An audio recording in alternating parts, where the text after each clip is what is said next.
através da rede tvm.com.br,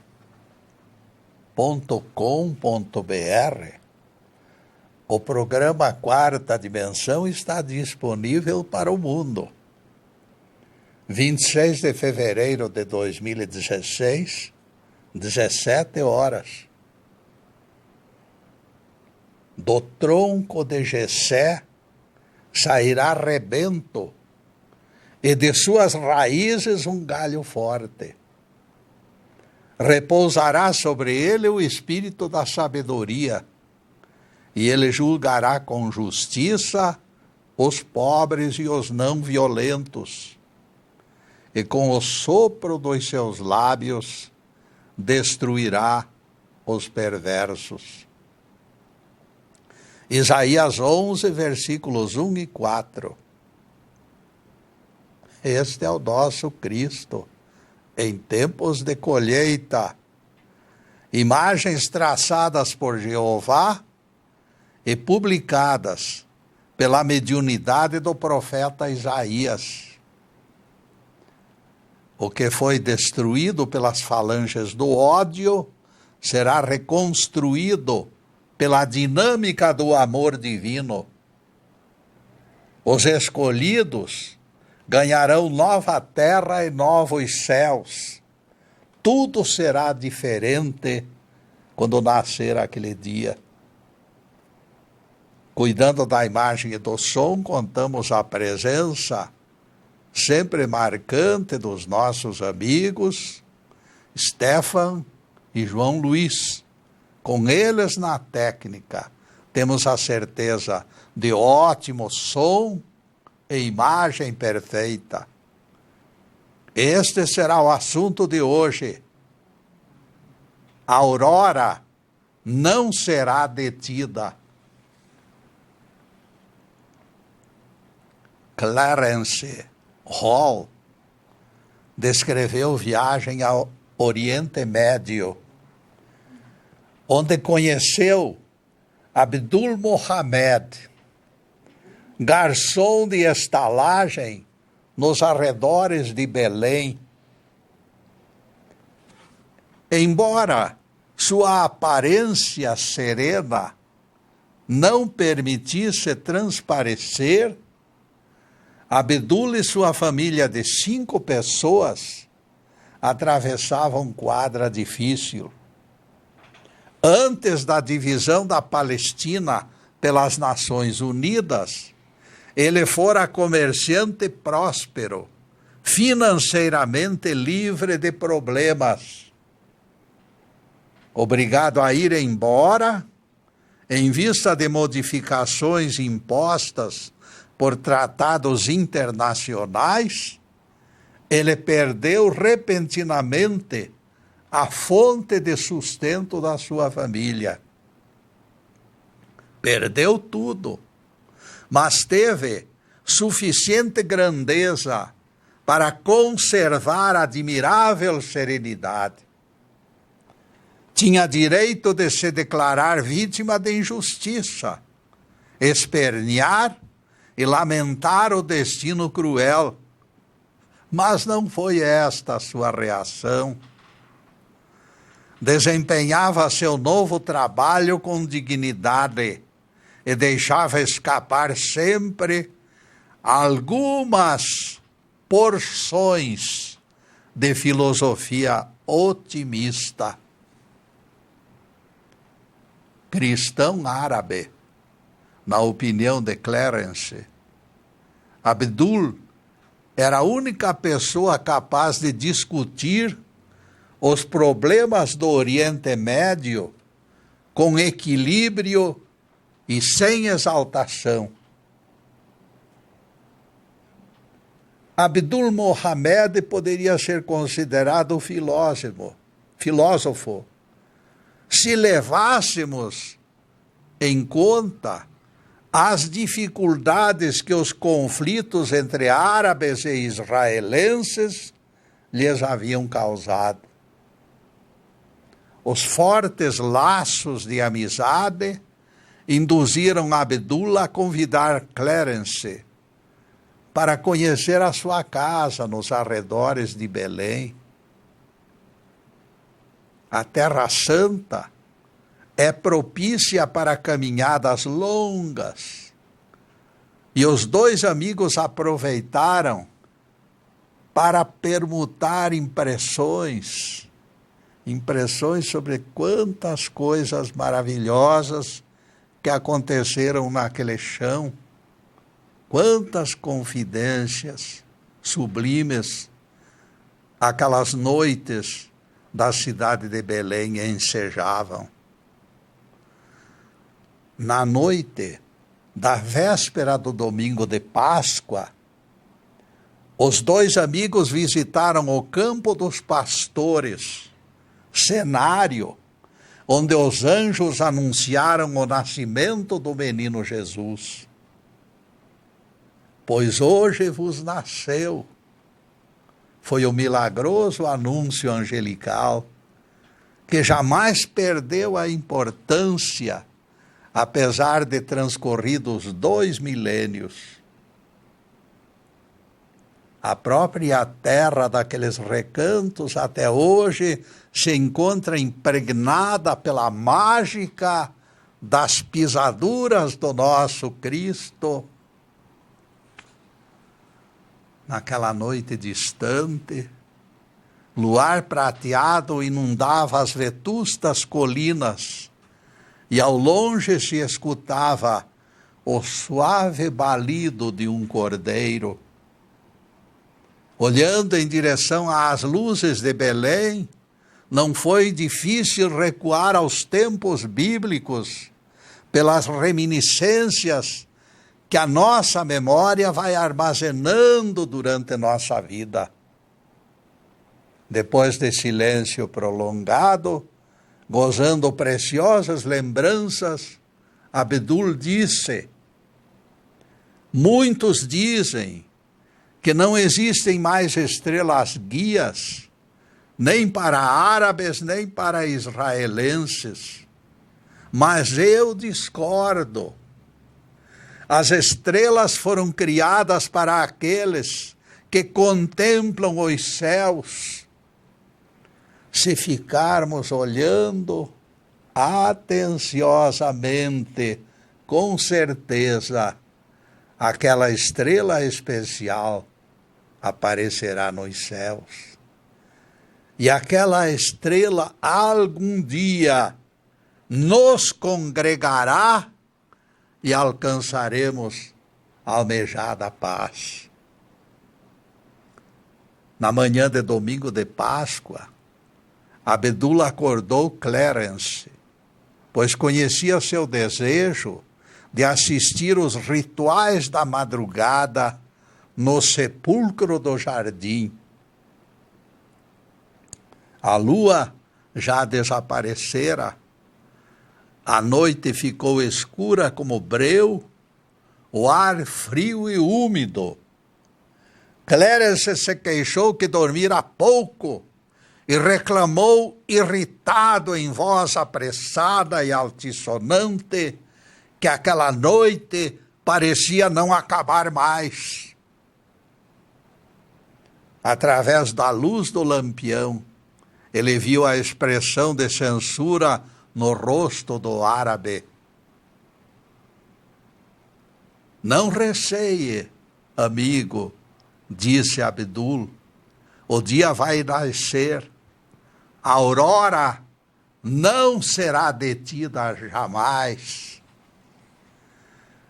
Oficiante daquela cerimônia leu trecho alusivo na Bíblia, iluminando o livro com lanterna elétrica, e o coral executou hinos pascais.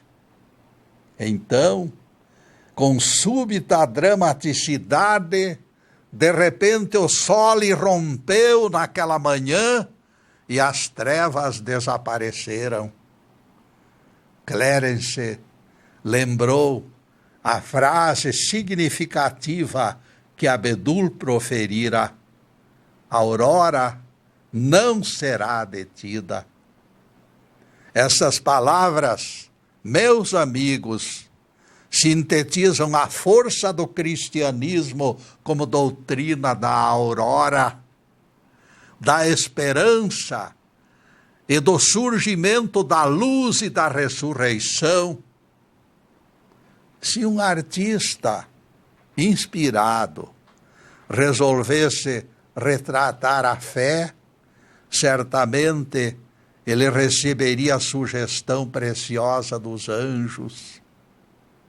Em primeiro plano, o pintor esboçaria com traços fortes o surgimento da claridade da manhã, escapando das trevas da noite. Em segundo plano, no canto direito da tela, apareceria um esquife aberto e vazio.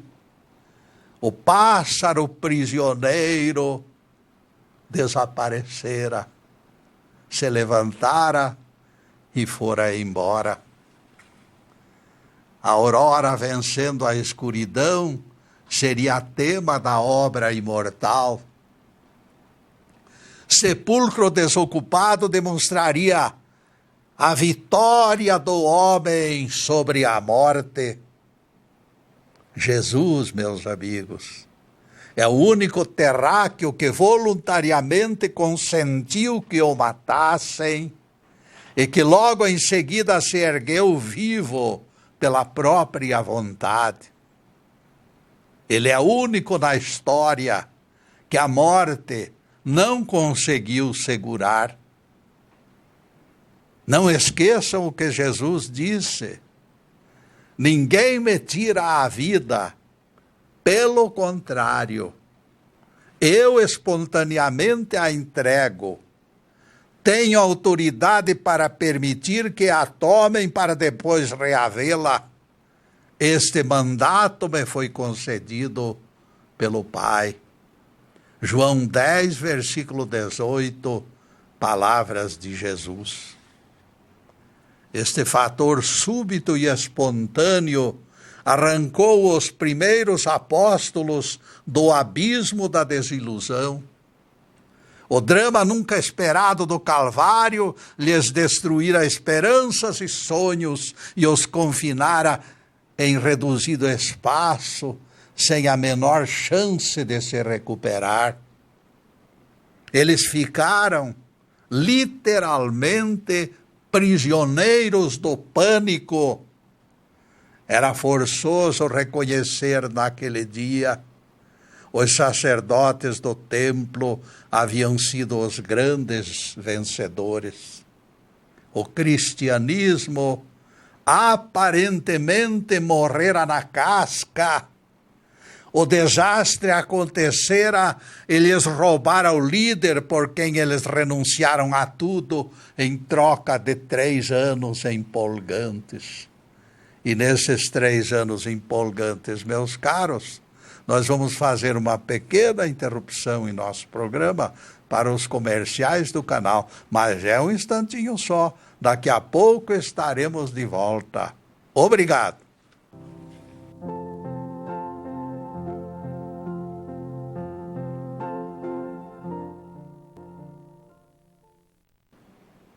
E já estamos no segundo bloco do programa Quarta Dimensão. E por gentileza do Stefan, o nosso site já está na telinha, para que os telespectadores conheçam nossas ideias através das letras do alfabeto.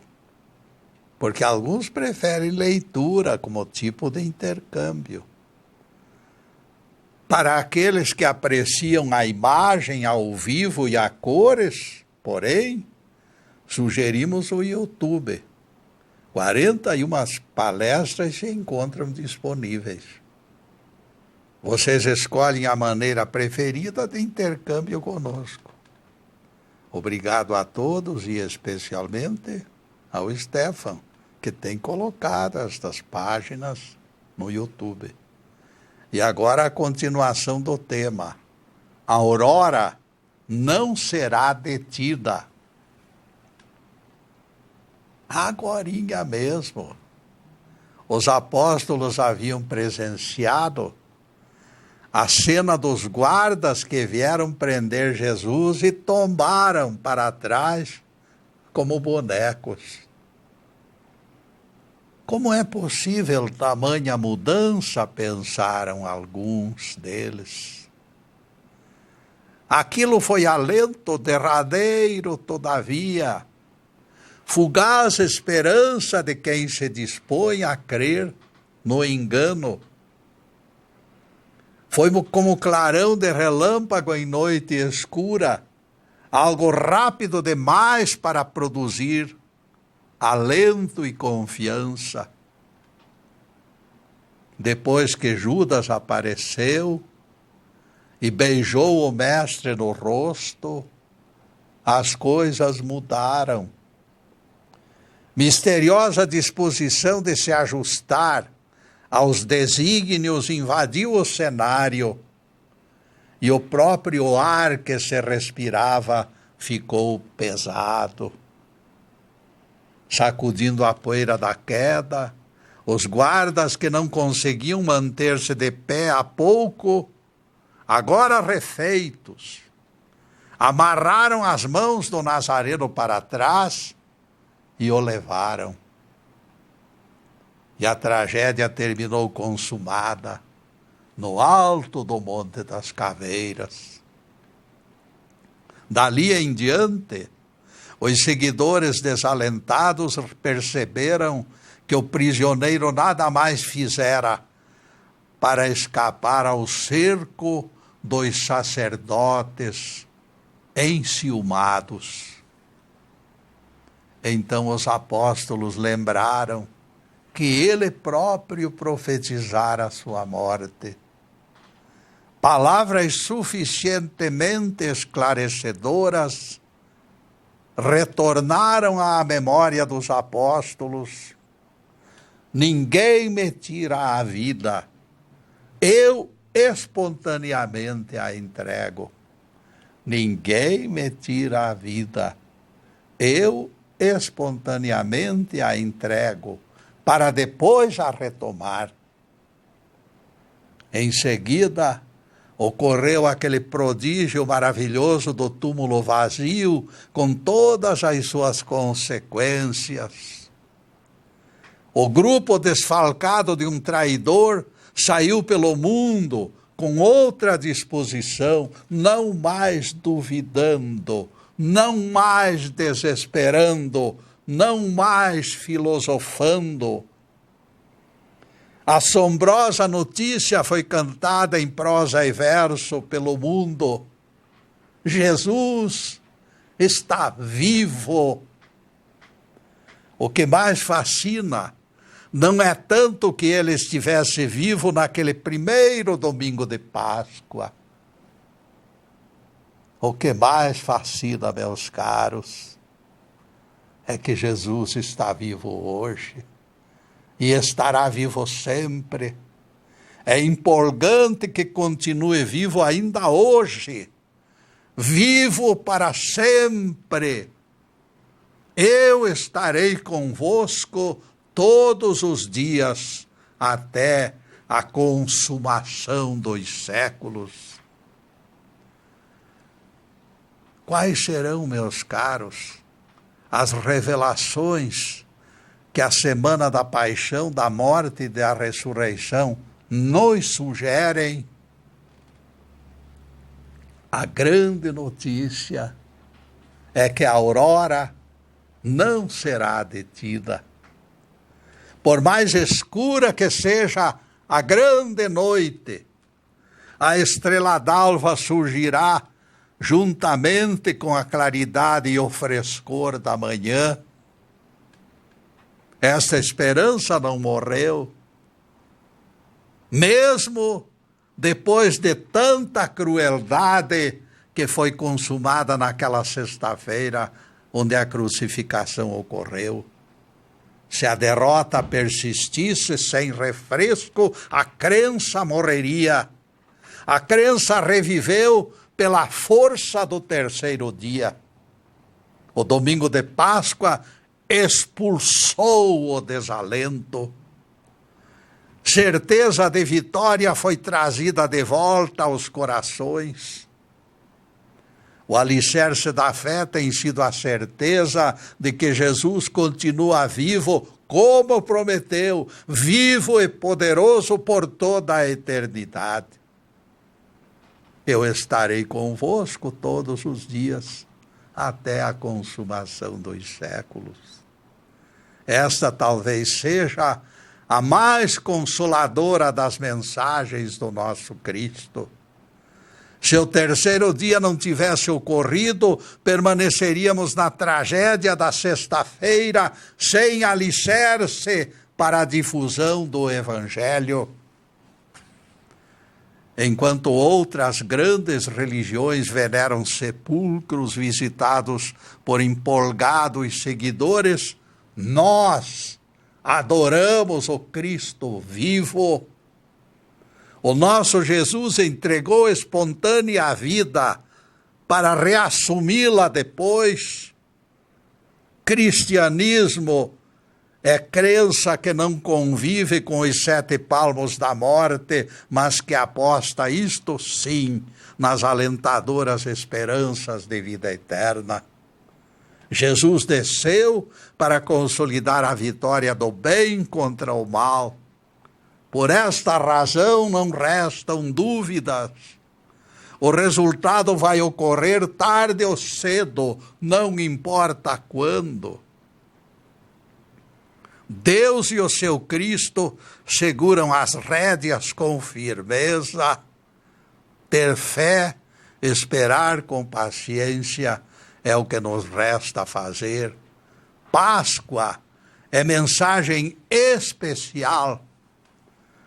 A verdade, meus caros, pode mesmo até ser sepultada, mas não permanecerá presa.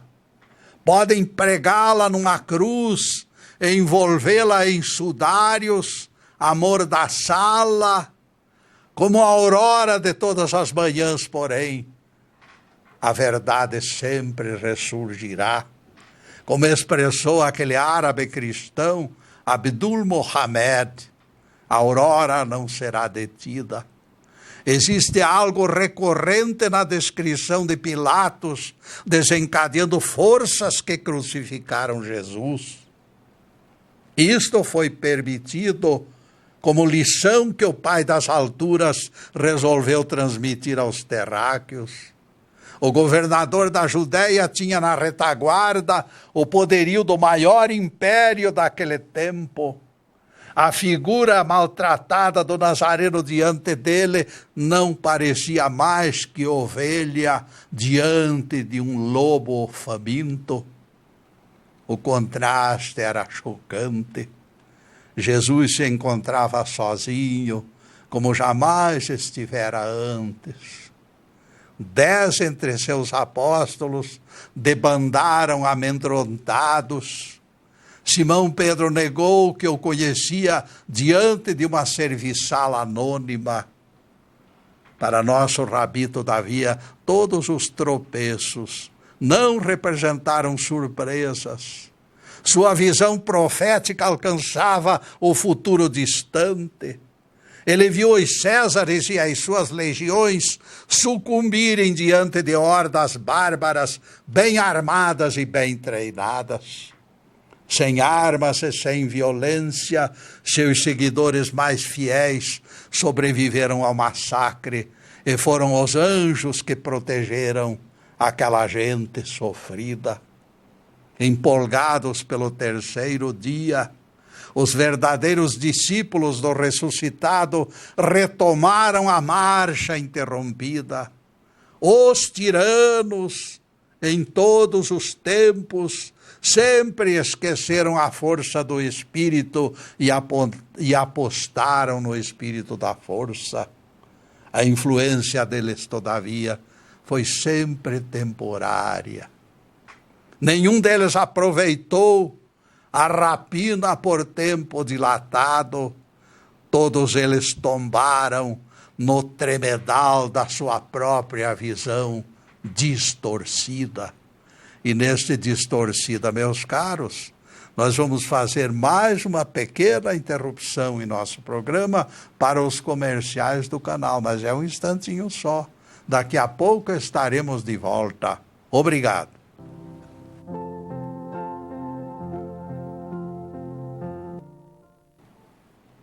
Estamos retornando com o programa Quarta Dimensão, terceiro bloco. Na sexta-feira, aquela enorme pedra fechou aquele corpo maltratado no sepulcro de Arimateia. Eu conheço a saga daquele homem que veio nos trazer a paz. Ele fez tudo para nos entregar a paz. Mas eu pergunto, será que nós reservamos espaço para receber esta paz? Será que o nosso cálice não estará demasiado repleto do vinagre da soberba? Sim, para receber o vinho novo da paz, será indispensável limpeza completa em nossos corações. Nós temos que merecer aquele sacrifício que foi feito pelo nosso Jesus. Ninguém se iluda. É indispensável esvaziarmos o cálice para receber o vinho novo da salvação. E depois desse pinguinho de doutrina, o nosso tema: a aurora não será detida. Jesus veio com a grande mensagem: haverá ressurreição, sim. Maus e bons ressurgirão, porque a morte não aprisiona ninguém. Se grilhões têm sido usados, foi crueldade dos malvados que os produziu. Estes se encontram imantados pelos seus atos hediondos, escravizados pela memória das injustiças praticadas. Isenção de remorsos para praticantes de maldades não faz parte de nenhum código de conduta. No íntimo, quem pratica a maldade será sempre incomodada pelos protestos da consciência, por mais adormecida que a consciência esteja. Ninguém se iluda com proclamada impunidade de enganadores que abusam da falsidade, da chicana e da tramóia para escapar da justiça. Reconstruir as estruturas deste nosso mundo é um processo lento, mas a lei de causa e efeito vem fazendo milagres. Além de tudo, os queixosos precisam entender uma coisa: o livre-arbítrio foi criado por Deus e ele não pode sofrer arranhões. Por isso, o aprendizado é lento. Por isso, muita gente fica livre aí para cometer delitos sem castigo. Pois mesmo assim, senhoras e senhores, apesar de todas as restrições, marchas e contramarchas, avanços e recuos, vitórias e derrotas, o saldo ainda é positivo. Ide e pregai, ordenou o Cristo vitorioso da Páscoa, e o mundo conheceu doutrina revolucionária, onde o amor e a fraternidade se sobrepuseram aos interesses subalternos. Milhares de cristãos foram apedrejados, decapitados, queimados e pregados em cruzes. Atirados aos leões, eles se multiplicaram com o mesmo destemor e até certo júbilo por merecer a morte pelo seu Cristo. As perseguições adubaram o terreno com o sangue dos mártires, e novos mártires se ergueram daquela sementeira abençoada. Pregavam, arriscavam suas vidas e morriam, mas semeavam colheita prodigiosa. O planeta Terra jamais seria o mesmo depois daquela safra bendita. Frutos surgiram do chão, umedecidos pelo sangue dos mártires. A escravidão, que era legalizada pelos governos antigos, terminou criminalizada e combatida sem tréguas. A liberdade religiosa e a própria cultura humana, ameaçadas de extinção na Idade Média, foram sustentadas e preservadas por idealistas cristãos. O espírito humanitário do Cristo agiu na consciência de missionários, e orfanatos e hospitais e asilos se espalharam pelo mundo. A predileção de Jesus pelas crianças foi paulatinamente estendendo sobre elas uma rede especial de proteção. O Mestre foi claro: qualquer que fizer tropeçar um destes pequeninos, melhor seria que lhe pendurassem pedra ao pescoço e fosse atirado ao mar. Mateus 18, versículo 6. Para evitar confusões e conclusões errôneas também, eu explico. Jesus não está recomendando que se pratique a violência contra o malvado, não. O sentido real das suas palavras é uma comparação entre prejudicar criança e ser lançado ao mar com pedra amarrada ao pescoço. É uma comparação. A própria pessoa deverá fazer esta análise, este exame da sua consciência. O pedófilo, ao pedófilo a pergunta é esta: você prefere perturbar criança ou ser lançado ao mar? A resposta é o pedófilo que terá que dizer. As leis que regem as relações de trabalho adulto e infantil foram humanizadas nestes 2000 anos de cristianismo, inspiradas nos evangelhos. O direito das mulheres, nunca antes reconhecido, está na pauta de todos os parlamentos.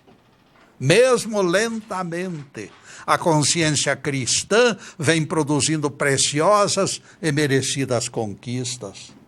Aquele que na Páscoa do primeiro século foi ressuscitado por Deus Pai, se tornou Cristo e fonte de inspiração para as almas livres. E todas as tentativas, ele vem escapando ileso das forças divergentes que tentam eliminá-lo. O Espírito do Cristo é invencível. Clérigo iminente disse 2 palavras muito importantes: a verdade eterna é eterna, significando a pétrea presença da palavra divina como uma pedra indestrutível. A palavra é como a aurora que retorna todos os dias depois da noite escura. A verdade pode ser até desvirtuada, esbofeteada e vilipendiada pelos maus, porém jamais será destruída.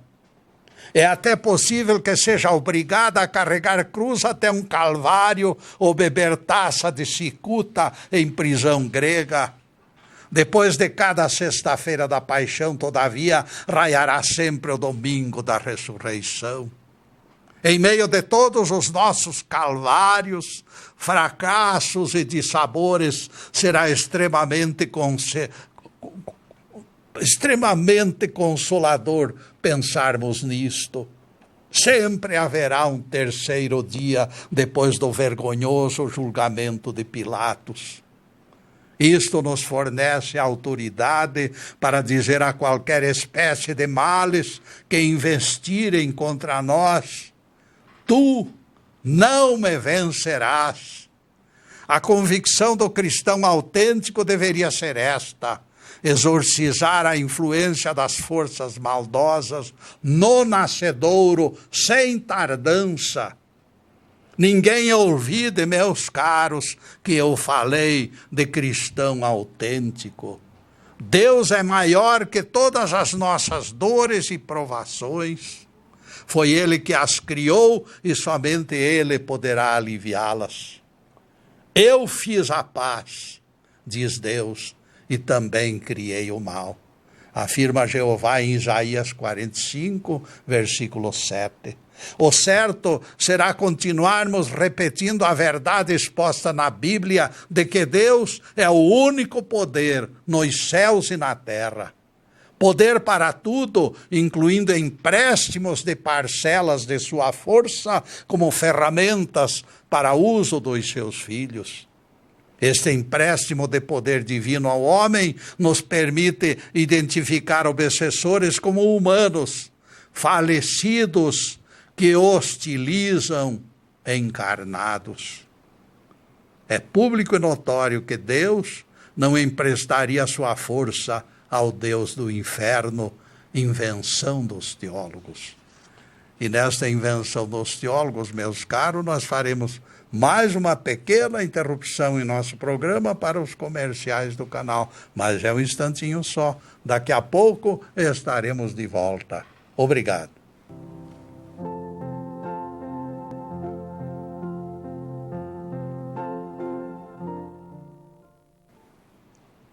E atingimos o último bloco do programa Quarta Dimensão.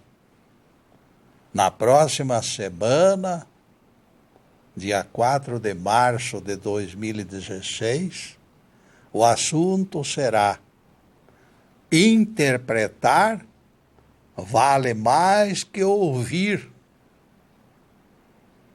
Em seguida, os últimos questionamentos sobre o tema em estudo hoje. A aurora não será detida. Se os espíritos descritos nos evangelhos como produtores de doenças fossem deuses no inferno, por certo não teriam direito a empréstimo divino. Deus não ia lhes entregar poder. E eles ficariam destituídos de qualquer ferramenta para exercer oposição a Deus. Vejam que Jesus revelou a Pilatos que o seu poder para ordenar a crucificação lhe fora emprestado pelo Pai Eterno. Não teríeis este poder se do alto não vos fosse concedido. Foi o esclarecimento dado pelo Mestre a Pilatos. João 19, versículo 11. Mesmo para crucificar Jesus, Deus concedeu poder para Pilatos, respeitando o livre-arbítrio do governador da Judéia. Que coisa complicada, exclama o Crispim dos Anjos. Como Deus pode entregar poder para praticar o mal? Meu caro Crispim, Deus jamais empresta poder para a prática do mal. Ele não empresta poder para isso. Ele empresta poder para nós realizarmos a justiça. Mas ele libera poder e o livre-arbítrio do homem torce este poder e canaliza para o mal. Ele é livre para isso. É o ser humano encarnado ou desencarnado que avança o sinal vermelho, indiferente às consequências. Depois fica aí gemendo e chorando. Mas na hora de praticar o mal, ele não pensou nas consequências. O ser humano é livre perante as leis divinas e não pode ser violentado em sua liberdade. Mas Getúlio, insiste o Crispim, esta liberação deveria atender critérios seletivos. O poder divino de prever o futuro flagraria planos ilícitos e os malvados não receberiam meios para executar as suas maldades.